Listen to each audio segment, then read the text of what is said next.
Space may look empty, but it's actually filled with streams of charged particles from the sun that interact with Earth and Earth's magnetic field, creating effects like the aurora. These same energetic particles can also interact with satellites, building up electrical charge on spacecraft surfaces, affecting systems in orbit. Which can cause electrostatic discharge, much like when you rub your feet in carpet and touch a doorknob and shock yourself. When this happens on solar panels and in computer systems and electronics on satellites, this can be catastrophic and actually lead to mission failure. So understanding the complex space environment is critical in designing our next generation systems and also operating our current systems. Thruster plumes from common operations like docking and undocking, astronaut pickup, or supply deliveries can coat space station surfaces over time. So understanding how spacecraft thruster plumes propagate, collect on space station surfaces is critical for things like lunar bases and the lunar gateway, which will then be our next step on our way to Mars. The Autonomous Ion Mass Spectrometer Sentry, or AIMSS, developed at Los Alamos National Laboratory with collaborators, has improved the ability to detect the tiny charged particles, or ions, floating around in space.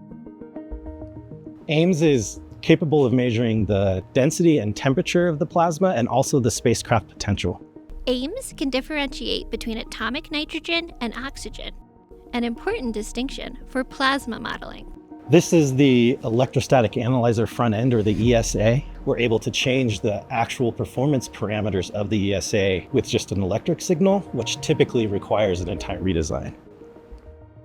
Another innovation is the development of a next-generation distributed electronic system called the e-Box to enable rapid technology development and spaceflight demonstration. It provides payloads with power, processing, and a well-defined sensor interface, allowing them to plug in, much like a USB device, to a computer.